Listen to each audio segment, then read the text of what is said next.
Welcome to episode 10 of the Ben Briggs podcast. I am Ben Briggs. It is, it's Saturday, Saturday the 8th of June, coming at you with another episode. And it's a rush job tonight.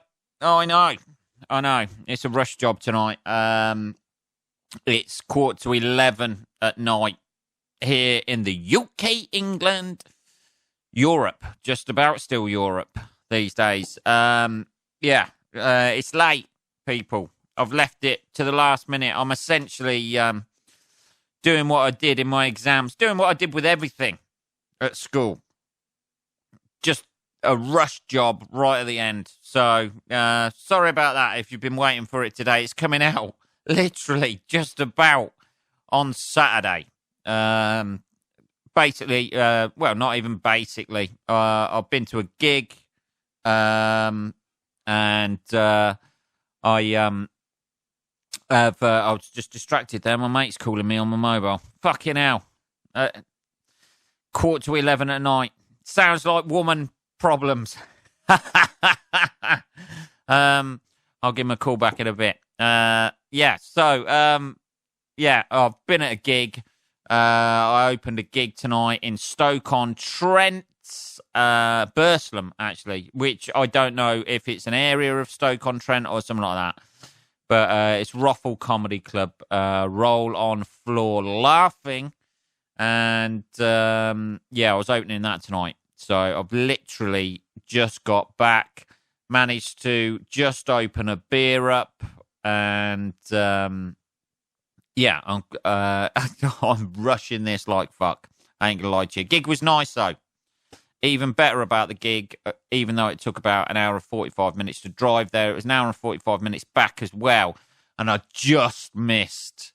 They're just putting out the cones when I got on the M6 with the lorries, the cone lorries, to take everything down to one lane or do a fucking diver or what they usually do. But I just managed to zip through them and just overtook them just before it got to the 50 zone. It was fucking dream, I tell you. Opening gigs, that's the good thing about opening gigs. You miss all that shit because on the way home, they start doing that about 9 o'clock at night. And it was, I got out of the gig about it started at 8. First section that I was in, there was Compare doing 10. She did about 10. And then I did a 20, so I finished around about 8:30, got out of there about 8:45, and then I was bang on to the motorway and fucking missed it.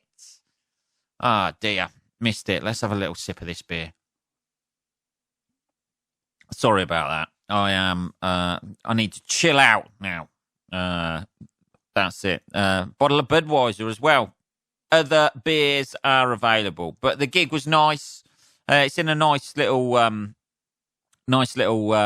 It's like an old post office that they've converted into a club. I think they do other stuff in a week, but like at the weekends, Fridays and Saturday nights, it's like a comedy club. It's quite nice. It's a bit of spit and sawdust sort of place. So it's Heckle fucking Central. Heckle and Chatty Central. But it was all right. It weren't too bad for me tonight. So I was quite happy with it. There was a couple of wankers in the audience, as ever. It's always a little bit like that at that club. You get a couple of little fucking pricks who have drank a little bit too much. Some geezer who was from Bradford. Travelled down for the weekend because I just want somewhere else to fuck my missus, as he said. Nice. Very different audience to some of the audiences I've played this week, like Cambridge I did the other night. Very, very different, very middle-class fucking audience in Cambridge who were a little bit hard work for some of the acts, I think. They were right with me. It was a new material night. Running out some new stuff, but they were right for me. But I'm going to say that anyway, and you know what I mean? I'm going to say that, but they genuinely were. You ask any fucking comedian how they're doing. Oh, I'm doing great. I'm taking over the world. and that is not necessarily true. I don't think, because I've seen their acts. Fucking hell. Here we go, straight into it. But yeah, tonight was the last gig. Tonight was nice. It was all right. A little bit heckly, a little bit quiet at the start, but then they got into it and they were okay by the end of it, which is what you want, really.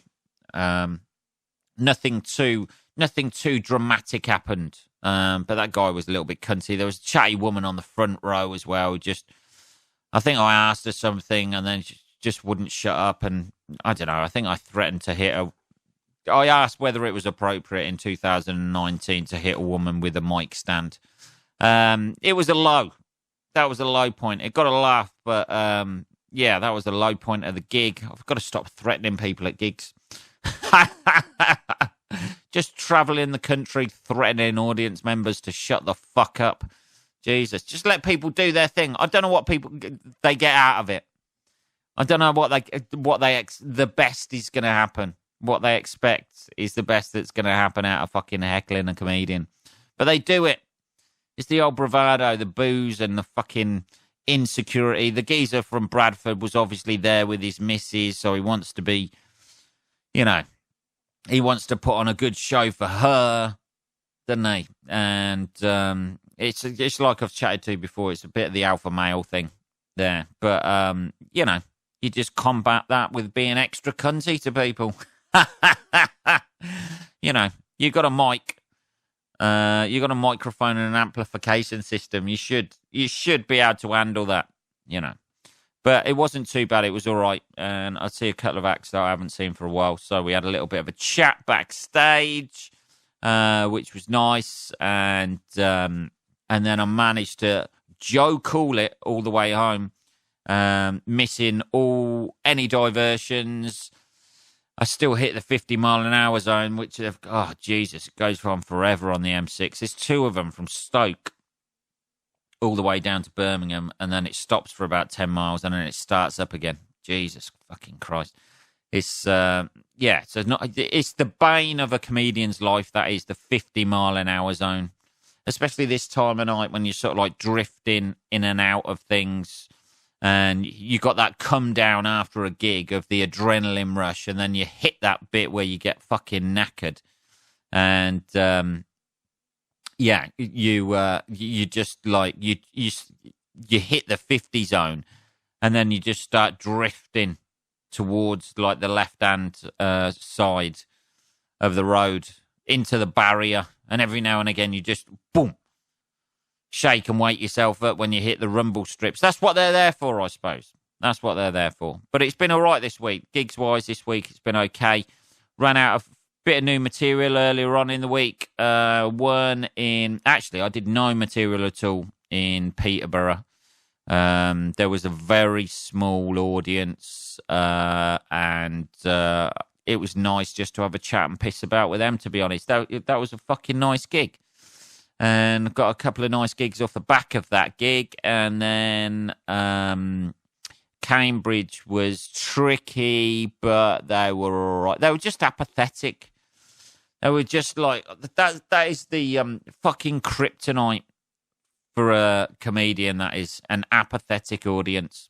People who don't really give a shit, don't really clap you to go on.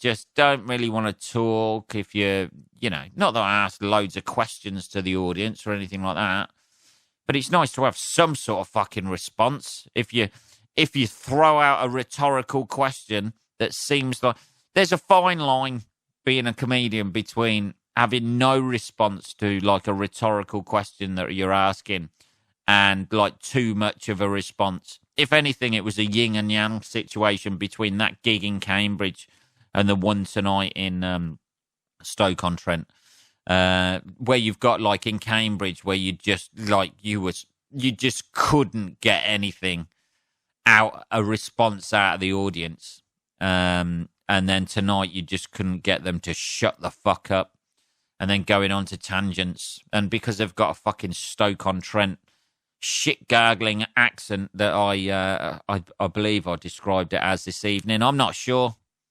There was a lot going on. But yeah, I couldn't fucking understand a word they were saying. Some woman at the front, her accent was so broad, wearing, I don't know, leopard print or something like that. She leopard print from the 80s, and just wouldn't shut her fucking mouth up. Jesus. Never mind. It's over now, Ben. It's over. But apart from that, it sounds like it was a shit gig, but it went all right. I was quite happy with it. It was a bit up and downy. Some of the little bits of dark stuff they didn't really go with, because I don't think they understood really whether that was, whether that was a punchline talking about suicide or not. I don't I don't know. They just seemed a little bit shocked. And then at other times they really went for the stuff. So yeah, you get that sometimes. That's what you get sometimes. But I'm back now. I'm enjoying a Budweiser. Other beers are available. Not in this flat, they're not. Not in this flat. Not this evening. There's a little bit of another bit for me there. That's my little treat, that is, coming back to that. Like, that's what I was thinking all the way home. I can just go home, have a Budweiser, stick a pizza in the oven, get the old fucking podcast done, and we're done. Yeah, so apart from that this week, it's been a busy week gig-wise, really. Yeah. Various other stuff going on. I feel like a news reporter updating you with stuff, but I tell you what, making the missing the cones being put out tonight. Well, that was just a godsend. That was like somebody shining down on me. It's the best thing, because I saw them pull out just ahead of me, and I was like, "Oh fucking hell!" If I can just nip round them, and then I saw them just putting the cones out and trapping everyone behind me, because they seem to go in two lanes. And then everybody has to queue up behind them, and I just nip round them, and I was like, sweet as fuck. So yeah, that was a pretty sweet thing. After a bit of annoying thing happening, getting ready for the gig, and my fucking run a bath, because that's what I want to do, like just chill out, loosen up. I don't want to pull any muscles when I'm at a gig. So I loosen up, have a bath, have a bit of a relax, and then get into gig mode. And then ramp up the old music on the way to the gig. But I ran a bath and the fucking water came out yellow. I don't know. I had to check it at first. I had a shower this morning, so I had to think, did I have a piss in the shower this morning? And that's just that, but apparently not, because it's coming out of the sink as well. So my boiler's fucked. That's what happens, people. Just when you think you've got everything sorted, something will come out of the blue and knock you fucking for six, and inevitably cost you money. That's the thing. It just inevitably costs you money. There's something round the corner all the time. Like, I've literally, at the end of, I'm saying literally a lot. Like, I have, at the end of last month, paid off my credit card, got everything sorted. I am down to zero on the old credit card. And you think, that's it, right? I can start banking a bit of cash now, putting a little bit of cash away. But no, because the old fucking boiler's gone and fucked up. So there's yellow water coming out of the boiler, which I Googled, obviously, because that's, as I've spoke about before on the podcast, that's all we do these days. That's it. You don't have to know anything these days at all. All that shit, not that you use any of that shit that you learn at school, trigonometry and that sort of thing. I've never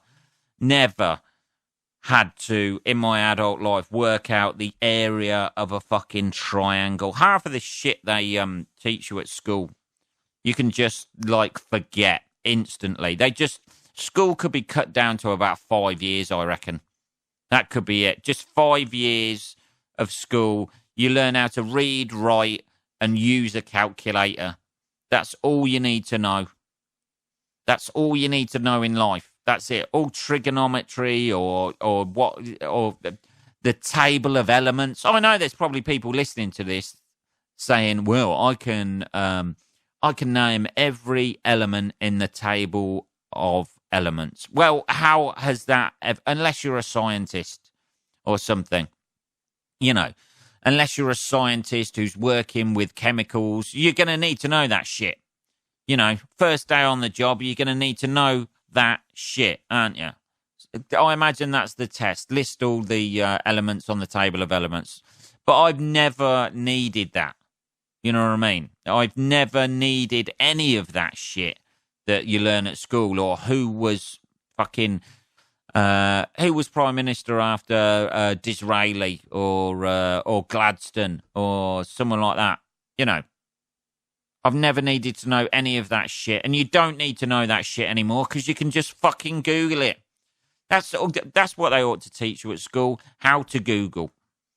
That's all you need to know. How to write, obviously, because you're gonna have to type it into Google.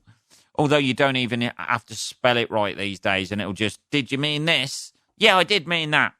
I'm retarded enough not to be able to spell it, but that's what I meant. Thank you, Google, for helping me out of this black hole of lack of intelligence that I have managed to create for myself.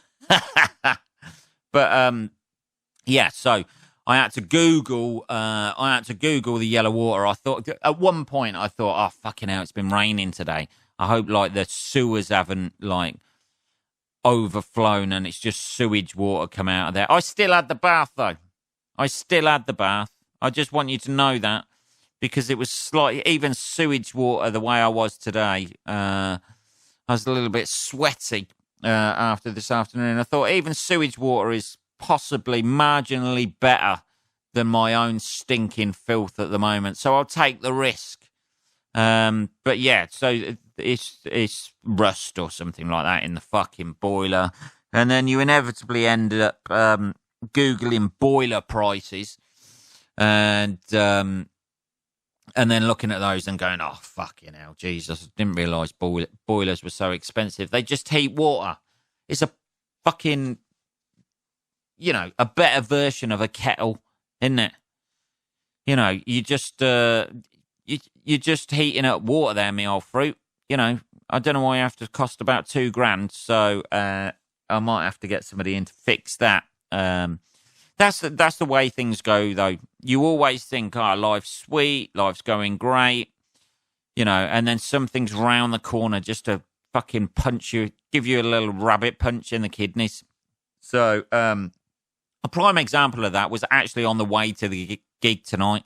I was driving down the M1, and suddenly, all of the clouds went, because it's been raining all day today. All the clouds went, and the sun came through, and I was going over a little hill bit, and you could just see all the fields, all the countryside and the fields and that, and it looked fucking beautiful. Made me proud, people. Proud to be an English man. You know, driving down, looking across the English countryside. It was fucking beautiful. Made me that proud to be English. I even debated whether or not to invade another country and steal all their antiquities. That's how English and proud to be English it made me. And then, as I was just enjoying that, a load of bird shit just went whack straight across my windscreen. That is a fucking... That's what life is. It's driving down the road, enjoying the countryside, being at one with nature, and then getting bird shit in your view all of a sudden. Just something there just to fucking knock you down and spoil that fucking moment. Yeah, it sounds cynical, but are you sure that gig went all right tonight, Ben? Yeah, it went all right, yeah. I'm not cynical because of that. But yeah, that's what it is, isn't it?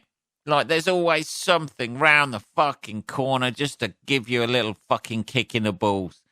I must have, if there is, you know, different lives, if there is, a past life I must have been a right fucking arsehole in a past life for the amount of shit that seems to be fired my way just when you...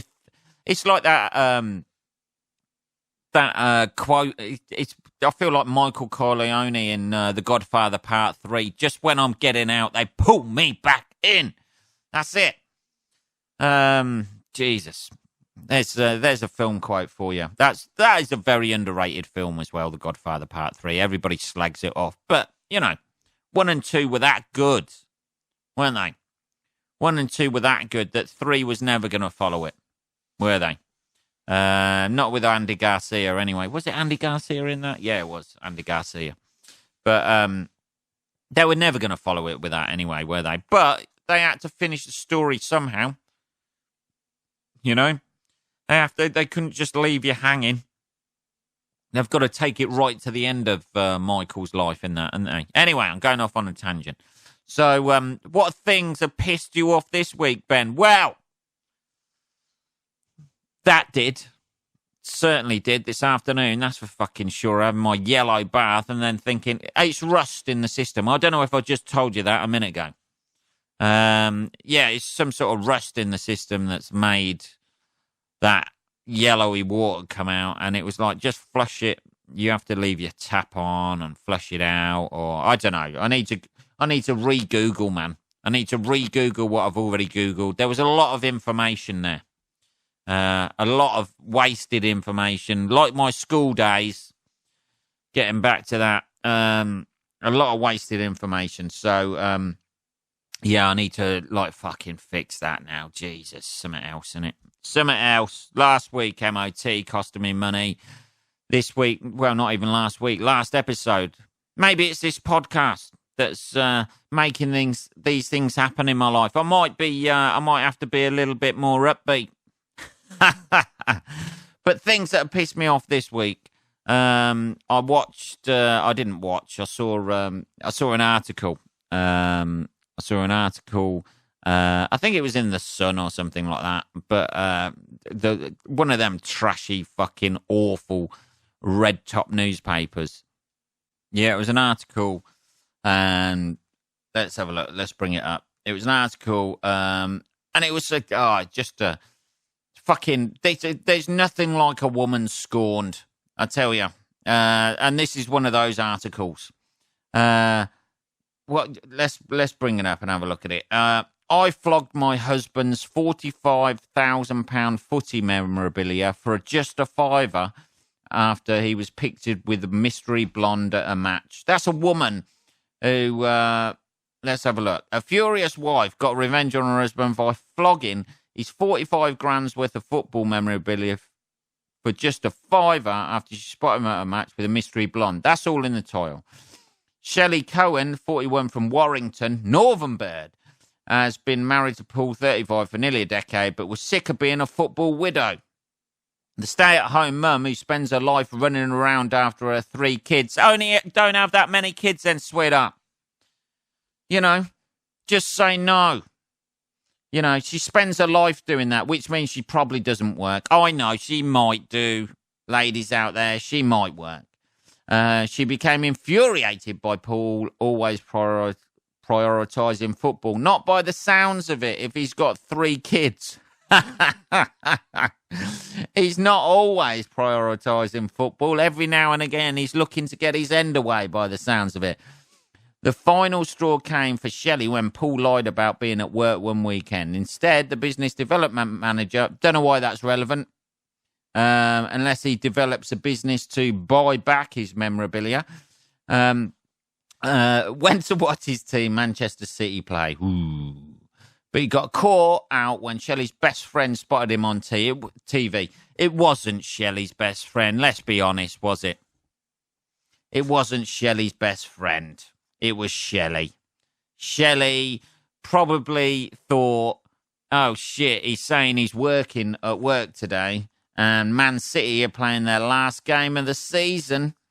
I wonder if I can see old Paul there developing some business with a hot blonde. The friend texted Shelley, immediately switched on the TV. It was fucking already on. She ain't working, is she? It was already. She just changed it over from CBeebies, I imagine. Her fucking parenting technique. That's there's a telly, you three. Now I'm off to flog Daddy's fucking memorabilia on eBay. She told Fabulous Digital, never heard of it. I don't know what that is. I'm still quite convinced that lady in the picture was not just a bystander, as he claimed. So basically, she saw him on TV and decided, thought he was fucking a blonde woman who apparently, allegedly, he said was just some random single blonde woman sitting in a stadium. She'd gone to the game on her own, this blonde woman, and he'd gone. So, yeah, we know the score there as well, don't we? Really? He's gone to the game with a blonde bird in Brighton, and but his wife, I don't know, people are applauding her like she's some sort of fucking hero. And the kicker on this is, like, his wife sold all the football memorabilia. I had about 45 grand's worth of football memorabilia. Jesus. Don't know how he's fucking accrued that much. But 45 grand's worth of fucking programs and that. Oh, yeah. Look at this.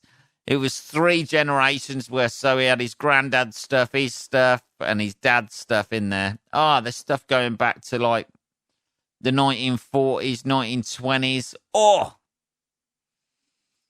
See you later, legacy, for the old grandparents and father. And old Shelley has fucking flogged it for a £5, the whole lot. Now, I don't know about you people. I don't know about the women out there and that, with regards to this, but I'm not being funny, but flogging 45 grand's worth for a £5, you know. That's clearly done to piss him off, and just to piss him off, and only piss him off. That's it. She's not thought of her future there. The kicker of this is they're still together. There's a bit of tension in their relationship. No shit, Sherlock. It's not the first time a Spanish temper has got the better of her, he says, but she knew exactly what those items meant to me. Yeah, but you're still with her. Jesus. And she's just spunked 45 grand of football memorabilia for a fucking £5. I bet somebody looking at that fucking snapped it up. Ah, Jesus. Nothing like a woman scorned. That's what they say. And the geezers just took it. There's got to be some surely there's got to be some retribution or something like that, hasn't there? You know. I know you can't hit women, but Jesus. No, I'm not suggesting hitting them. You know, just like, maybe Paul's done the best thing and just stayed with her and continues to fucking gradually drag her down and get your 45 grand back that way. Oh, Jesus. The couple are still together, but a pal admits things are pretty tense between them. That pal doesn't exist. I love all this in articles where they get the sources from a pal, or a friend suggested, or a friend commented, or someone they know commented. That fucking doesn't exist, by the way.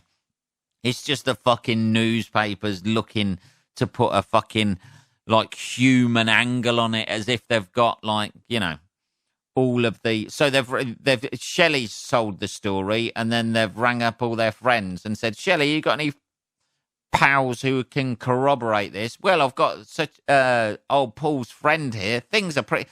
What do you say, Paul's friend? Things are pretty tense between them. Fuck off. There's so much bullshit in these articles, but I do like the fact that she did that. That is fucking... Oh, that is awful. For someone to do that to a business development manager as well. To do that to a business development manager, to make that sort of horrendous sale of losing 45 grand and selling it for a £5. I bet she kept the £5 as well. Fair play to her.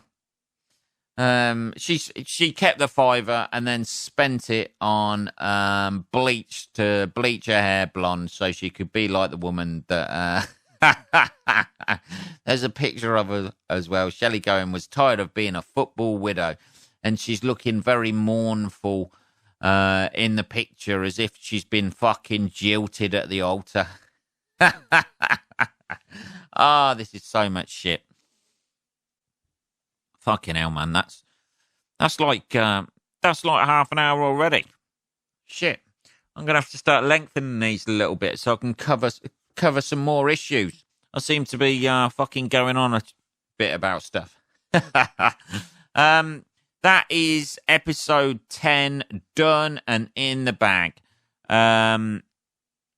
Keep listening to it. If you like it, send us an email or something like that. It's podcast at benbriggs.co.uk. You can like the Facebook page, which on Facebook is at the Ben Briggs Podcast. This is every Tuesday and Saturday, and we've just ducked in for the old Saturday there. Just sneaked our nose across the finish line for Saturday. That is this episode done. So have a good weekend, guys and girls out there. I'll be speaking to you again on Tuesday. Take care of yourselves. Cheers.